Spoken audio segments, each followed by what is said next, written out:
once you, like, and this is why prevention is better than cure. So if you're feeling good right now, if life is tip top, still make sure you're practicing ways to have strong mental health, like you do with your physical health.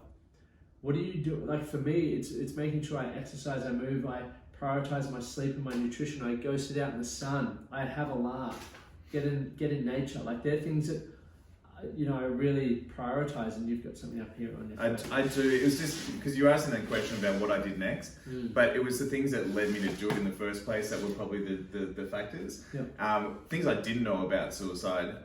I actually learned this last week when I actually had a mate take his own life a couple of weeks ago.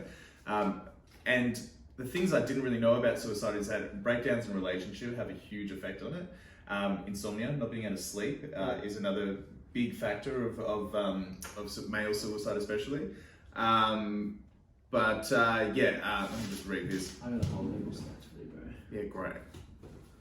So those things were definitely key factors for me. I had just gone through a massive breakdown in a relationship, and I wasn't sleeping. And being able to stuck with my thoughts were one of the key factors that led me to that position. But what happened afterwards, I'll be honest with you, I actually don't know.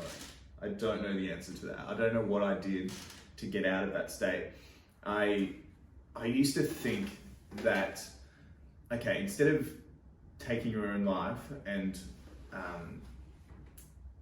I suppose just ending it there, go on a trip and start doing some really adventurous stuff that's really risk-taking, and you may die that way. At least you're doing proactive about it. And even that is a morbid thought, but that's what I was just partying, and I didn't care whether I was overdosing or not. Yeah, I suppose I didn't take it down that road of like doing drugs and alcohol. I took it down, which is weird because adventure and doing that side of things is on my values list.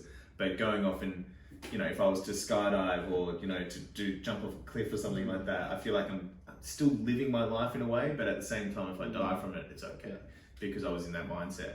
But I wish I could answer that question, and because that first time I wasn't seeking help, I wasn't talking about it. It was the second time that I can answer that question.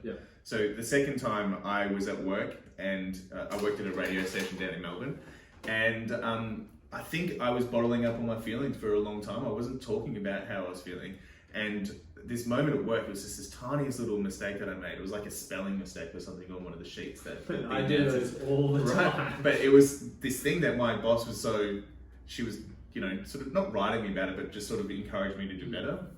And this one day I got to work, and on my desk was this piece of paper, and it had a sticky note on it, and it said, "We need to have a chat about this." It was a spell check thing, and I was like, oh my God. And that was actually my boiling point. I broke after that, and she got to work, and we had to have a meeting in the morning, and we go into the meeting with this big group, and as we're all standing in this meeting, I start to feel myself well up and start crying. And I said, I'm going to excuse myself. So I walked out, sat at my desk, and she came out after the meeting and said, "Do you want to go for a walk?" And I said, "Yeah, I do." And then she took me outside, and she looked at me, and she's, the first time anyone has asked me this question, because I probably hit it really well, she said, "Are you okay?" And I said, "No." And I just broke down, started crying. And it was that moment that it was that moment where I was finally able to get help, I think. And from that moment, she took me into my general manager's office, sat me down, and we spoke about it. We had this counselor line that we could call for free. So I did that.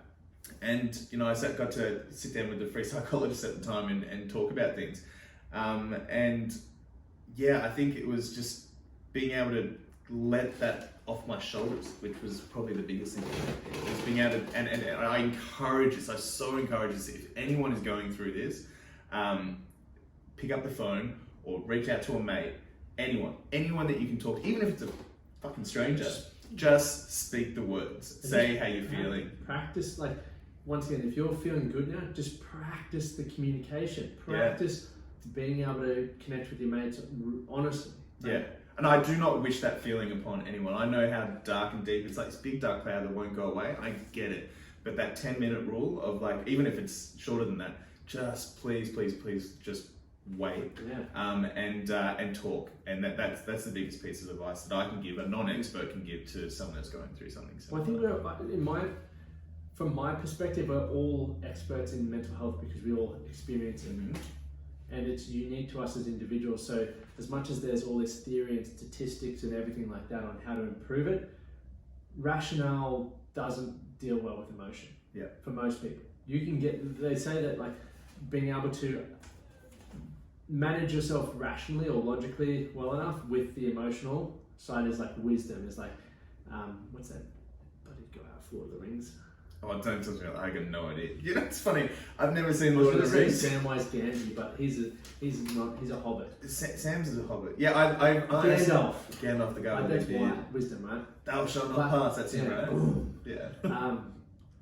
But when you can, so and this is why it's really important to obviously continue to learn logical ways of thinking about things, because obviously men are more inclined to be logically or rational minded, and women are more inclined to be more emotionally minded, right? And everyone's got work to do to understand themselves emotionally, and this is why the importance of, well, actually, if you guys join the Strong Men of Value program, you'll get yourself a bloody 12-week game plan. And within the 12-week game plan, there's things you check off daily to improve the emotional intelligence, to improve your self-awareness, to understand yourself more. And the greater understanding you get of both of them, the wiser you become. That's why some people are like 22 and you're like, that guy's like, feels like he's been around for 100 years. Yeah. It's like, no, he's just worked on himself. Like, he understands himself mentally and emotionally, and also understands the world around him mentally. On that men and women thing, we also have been conditioned through society that men are supposed to be tough and 100%. strong and not show their emotions. Definitely. Totally disagree with that now. Like,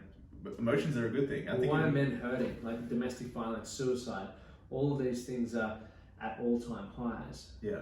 Because men are screaming out for fucking help. It's probably not the, in my opinion, the best way to go about doing it, but that's what they've resorted to a point where they'd rather hurt people they care about or hurt themselves than actually talk or seek help, which is crazy.